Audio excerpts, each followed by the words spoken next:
Welcome to the episode, everyone. My name is Adam White, Senior Director of Technical Marketing here at Sumo Logic, and I have with me David Gervin. Hey, David. Hey everyone, David Gervin. We still don't know what I do, but I am here. We're figuring it out one day at a Figured time. every One day day. at a time. These podcast episodes are just like little breadcrumbs along the way to I, figuring it out. I know, but even by like our 50th podcast, I'll know what I do at Sumo. Yeah, there we go. Yeah, come along. And that's the journey with It'll us. it'll be a podcast in itself. What does David do at Yeah. Sumo? Yeah. So today we're talking about SOAR subject, pun intended. Does the O stand for obsolete? And this all came out of a Gartner diagram, beautiful, swooping, swooshy diagram of a hype cycle for the year where I just I love the bottom. I'm sure we'll put this in the graphic somewhere, but you have like expectations on the left-hand side, you have time on the right-hand side, and then, you know, the left is innovation trigger, and then there's peak of inflated expectations, and then there's trough of disillusionment, which is wonderful unto itself, slope of enlightenment, and plateau of productivity. And so I live in the SOAR, trough the trough, yeah, the where I trough live. Yeah. disillusionment. Um, and so SOAR is down in the slope of enlightenment. And, so the question is, does the O in SOAR stand for obsolete in your mind? Maybe first, what is a SOAR? What has it traditionally been used for? And then do we believe that it should be on the slope of enlightenment next to the trough of disillusionment? Yeah. Okay, so SOAR, TLDR, it's security orchestration, automation, and response. Um, it's just how we automate stuff in security. I mean, you can use it in observability as well, and that kind of stuff, but it's kind of in an interesting place. So, my thoughts on Yuba are it should have never been a product. It always should have just been a rule set in your sim. I kind of feel the same way about SOAR. It's a little bit different because it can be this standalone touch everything tool, but basically it's just become very hard to use. Yeah. And not that people aren't using it successfully. I know of security teams that have, 5,000 SOAR playbooks and they are automating the crap out of everything. Ooh, that's a lot to keep up with. Yeah, that's the problem, I think, is we're in a very different age than we were a few years ago. Things are morphing very, very, very fast. We were just right before we got on here, we were talking about polymorphic attacks and Yeah. those kind of, things where now we're in a place where rule sets and playbooks aren't going to work anymore. If your attacks are actually changing on the fly, we have to figure out a new way to handle things. Yeah, I was kind of, I mean, O for obsolete, another, letter there, A for automation. I was kind of thinking like you could think of that as an algorithm as well, so it's kind of like when this happens, then these things, which are steps of a playbook happen. But that's very like static, and that's why an organization might have thousands of playbooks because you have to kind of account for all of those scenarios ahead of time. Whereas, threats are evolving, morphing, and AI is really kind of the only fight fire with fire thing, to actually like account for variables and adjust in real time to make sure that what you're automating or what you're responding to is actually reflective of the threat that you're actually experiencing. Yeah. I think like when we have these these giant SOAR components, like SOAR is really good at some things, like repetitive tasks that don't change that you use all the time. It's like it's so good. But it's like we said, it's kind of like when things start shifting, it kind of gets lost. So does detection engineer rules to a certain degree. But I think we're in this space where it's like the upkeep's crazy. Like you have to have so many integrations because people are growing in their SaaS tools. So Yeah. if you think about how like logs are exploding because of SaaS, right? If you think about how many SOAR integrations you have to write now for the Oh, 50 new SaaS tools you have to keep track of. yeah. Yeah, it starts to get hard. And then you're right, it's the battle it's going against is agentic AI. And I don't think it's going to be overnight. I think we're going to go through this kind of like hybrid stage over the next couple of years. I Yeah. think it is going to be completely obsolete in a couple of years. Yeah, we were talking like you mentioned UBA end user behavioral analytics and how like those aren't or they shouldn't be standalone products. They're like you really need those to be a part of your SIM. Like, how are you in general responding to incidents or threats that come in? So it's like yeah, I mean, you need that like notification part of it and it something that's Yeah. correlating all of that, and then that's where the agentic thing will, is coming in. I just really hate when I can see like you can see the PM's fingerprints on things. They're like, "Oh, dude, we built this rule set that's going to track baselines, and it's not going to be like our normal rules because it's going to track baselines." And they're like, "So we're going to charge them a lot more for this instead of just putting it in the product and like upgrading the product." Yeah. I just remember when it came out, and like a couple of companies, which will remain nameless, stake their whole identity on it, and I was like, "Dude, why are they trying to charge me for this?" And then I got to put it in the so like, can't this just be one tool? It's doing the same Yeah. crap. This one just baselines a little. Right. Right. I don't know. But I think we're Yeah. gonna kind of be stuck in this uh hybrid thing with switching to agents because they Yeah. work so differently and we're all building this, right? Like all these big security companies, we're all building our agent stuff and our MCP and AI and LLM and like that we all have to compete. And I think there's going to be like staged approaches I think some people like you've seen them kind of just throw their agents on Yeah. top of things and you're getting mixed results, right? But Right. the big difference to think about is SOAR is workflow based and the like agentic AI is going to be goal driven. So that's a lot Yeah. different thing. It does work. It is going to work with threats that are changing because it's going to look at something and be like, okay, we detected this. We have to stop and isolate this instead of just Right. running a playbook, which it might morph and you miss it. It did some lateral movement. And now it's doing something in a different space. Yeah. The agent will just keep going after it, at least in theory. Yeah. I mean, that's just the difference between like the static nature of playbooks and, AI again, where it's taking into account kind of the surrounding variables and getting on top potentially of that lateral movement earlier than the playbook might have because the playbook has to step through a certain number of things maybe before it gets to the thing that catches that lateral movement. Yeah, yeah. And with that, there's like, I think right now, like some people are kind of trying to figure out how to do that. Maybe the agent can make some playbooks. So like we're gonna see this weird in between stage where you're gonna have agents like running playbooks and agents making playbooks to try to like Yeah. fix things.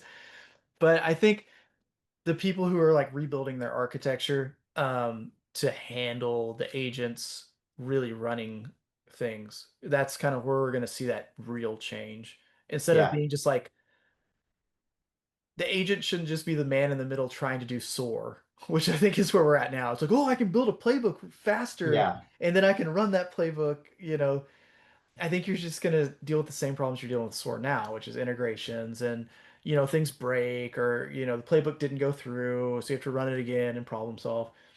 Like I think it's a neat in between stage we're in, but I just want to see it where it's like using real decision making, it's goal oriented, it's going Yeah. after this malware has to be isolated and if it does some sort of morph it's okay because I've already thought about where it can go next. I'm going to check that as I'm isolating to make sure, that kind of thought process, which is what humans do, but we just do it slow, I think is going Right. to be really interesting to see. It is an interesting phase that we're in right now, though, because you have kind of playbooks on one side that you might could say are slower and inherently kind of clunkier and you have higher maintenance because you have to have a lot of them. So it feels slow. What also can be slow as AI evolves is AI false positives and hallucinations and things that, might waste your time in a different way and also in a way where you have some false confidence of what it's telling you. And so, that can also burn cycles. And so we kind of have to have this very tempered view of like not wanting to leave the past so quickly that we trust the future too much before it's actually ready to help us at the level that we want it to be able to. Yeah, yeah, I agree completely. Because there are tons of playbooks that run really good right now. Yeah. And like they might be faster because they're not having to have the LLM talk to the MCP, the MC to look at the tool server, figure out which is the best thing. Like they Yeah. might just be better, especially if it's just like this restarts this node or this completely, makes a person sign back in their password. Like I think SOAR is to its maturity point right now, so you're going to see things that SOAR does really good, but because it's there, we also know its limitations now. Yeah. So But it it's just it just is that. And I mean, I it's easy to look at a diagram like that Gardner diagram and just be like, sore, ew. yeah, Like that's it is. that's no longer useful. And it's like, well, That's Adam's no. ick. Yeah, that's an overreaction. It's still useful. Just Yeah, because there's a future thing that has the promise of greater capability or functionality doesn't mean that you should abandon SOAR and your playbooks and like that's it. trust this new thing too much. Like to your point, it's a staged approach. It still has value. 100%. And like, God, you guys got to remember, consultants are consultants. They're not practitioners, right? They want to be thought leaders and lead the space and blah blah blah. Please don't, come after us. No, but But there is a future telling element to this, yeah, and that's fine. I mean, we need to be thinking about what's next, but totally. again, don't overreact and Yeah, just don't overreact. If you have SOAR and it's working good, it's going to be working good for the next few years. yeah, You just need to kind of think about like where is it going to go? Like we're not throwing away automations in Sumo. Like, yeah, I mean, we're still developing it, right? Like we yeah, just added a whole bunch of more stuff to our SOAR, and fixed a bunch of problems in it. So we're going to keep using this. It's going to be a tool, but we do need to get ahead of this, and that's what I love about this podcast. We get to like kind of dream a little bit, but be um, futurists a little bit. Yeah, yeah, and I social engineered you guys into paying me to talk, which is yeah, hilarious. But we're gonna keep moving forward with this, so you need to start thinking about like, oh, how are these workflows gonna work? Because we're doing that on the architecture level, right? Like we're trying to look at all this kind of stuff from a futurist point of view and be like, okay, how are we building things to make sure we can handle this really fast movement that we're gonna see in the market? Um, but it's also like you should be looking at your security program like, yeah, what are things that are agents going to help you with? Like maybe you have some complicated infrastructure that playbooks don't really like to get around that an agent might be able to help you with. But then you also have to tell yourself like, okay, but what are the security risks of agents running in these spaces? Because like yep, everybody's going to want to make them. Everybody's going to make them because we all have to compete in the market. Everybody's going to screw one up. So like yeah. make sure you're thinking about like what's going to happen, where are the guardrails, like how am I set up on my end before I start buying these products? Because Go I think watch the AI policy episode, yeah, podcast episode. Yeah. go watch my AI policy episode, which is that yours sucks. How to make it better, how Yeah, to and make how it to make it better. better, right? Yeah, But these are things like it's both sides of the fence. It's so weird yeah, being like I've been in sales, I've been a practitioner, I'm in marketing, but I also still work with our security team. And being on all sides and working as a security vendor, I'm like, I feel like I'm going crazy sometimes because I'm trying to look at every view that I have of it where I'm like, okay, well, if I was still running security teams, I need to protect my architecture. I need to look at everything correctly. I need to look at where gaps are going to be when we start implementing this stuff. And then on the like product side, I'm thinking like, okay, how can we be the most efficient and value-based agent that we can with the least problems? But it's just jumping around so much. It's everybody needs to start thinking about these things that has a security team. Well, I also think that we just figured out what it is that you do, which is you're bad timing. You're a bridge between. I don't know where that came from. You're a bridge.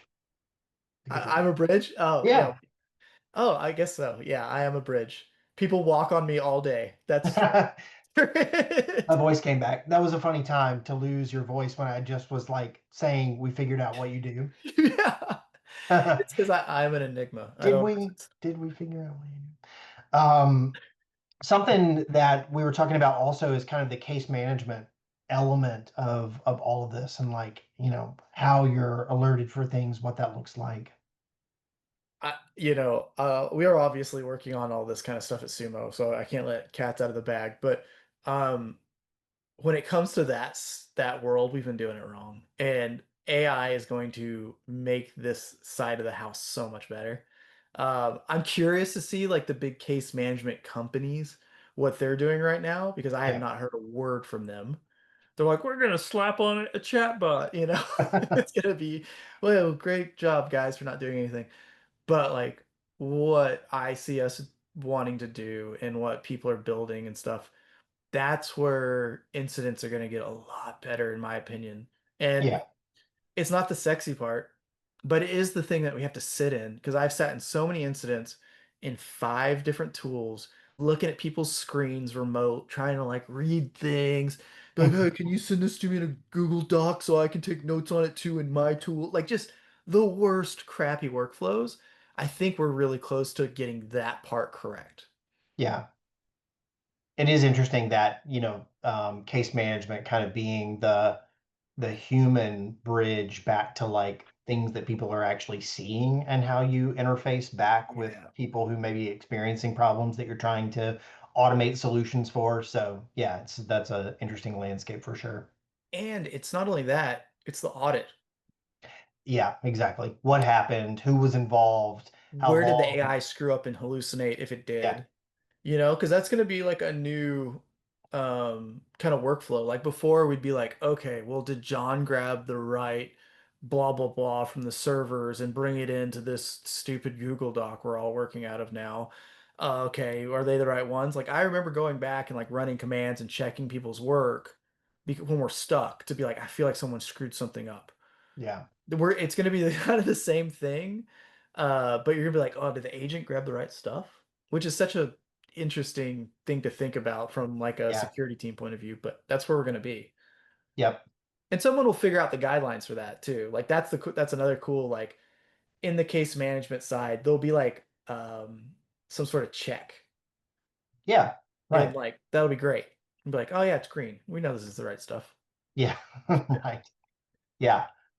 Well, so moral of the story, pump the brakes a little bit on SOAR, not obsolete, completely right now, but it is also interesting, as it always is in technology, to like see the thing that's going to kill the thing that we know about now, but as pretty much always happens, replace it with something that's better, that's more evolved, that helps us all be, better, faster, stronger, more secure. So but for now, playbooks are largely the way. Don't throw your playbooks away. No But in R. 5 years from now, though, like they won't be. I mean, Yeah, like I'm not a fortune teller, but things are moving at that pace where, in 5 years, it may be fully dead by then. I'll tell you where the hang-up's going to be. There's a lot of security teams that SIM wasn't doing a good enough job, so they built their own SIM using SOAR, like they have their Yeah, logs. And the SOAR does everything. Those peeps have so many thousands of hours into their system building no it and doubt. making it. And I've met some and they're geniuses. Like I mean, some of these things I've seen are like, whoa. They're gonna have the worst time getting off of that. Ooh, because they're so ingrained in it, And I don't think they have to yeah. right now. I think if it's working and like you built your fraud department out of SOAR or check things, I think you just need to start thinking now, like, hey, how can we slowly ease into the next generation? Yeah, that's a great call out, actually. I mean, yeah, part of the other side of the coin here is Soar's not dead, but be thinking about your transition, Yeah. like because if you just leave it for too long, you will get left behind on this, and you will find yourself facing threats that no matter how complex your Soar environment is, it might not be able to keep up. Yeah. I mean, some of the polymorphic stuff that we've already seen come out, I mean, I'm glad I'm not securing that. Yeah, yeah. So Awesome. Well, as always, David, enjoy the conversation. Hope everyone else did who's watching, listening. Please do subscribe if you're so inclined, because you'll be notified of future episodes. And thanks again for your time. Thanks, David. bye everyone. And if anybody figures out what I do, just like put a comment down there. I think that'd be good. So we That would can, be helpful to all of us. I Yeah, mean, technically Adam's my boss, but he still doesn't know what I do. So we you're need to doing a figure great job at what it it is that you do. out. Thanks, Bye. everyone.